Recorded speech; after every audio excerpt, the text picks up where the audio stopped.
अगर आपने अभी तक हमारा चैनल सब्सक्राइब नहीं किया तो प्लीज़ उसे सब्सक्राइब कर लें।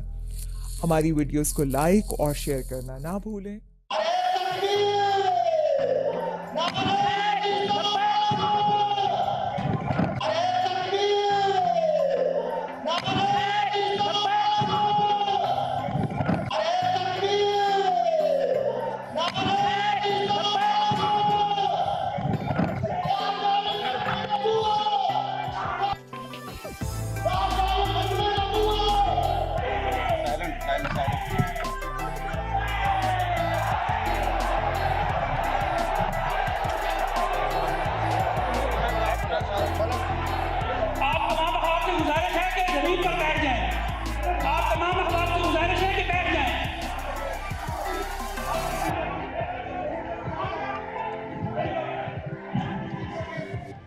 आप तमाम अहबाब तशरीफ रखें।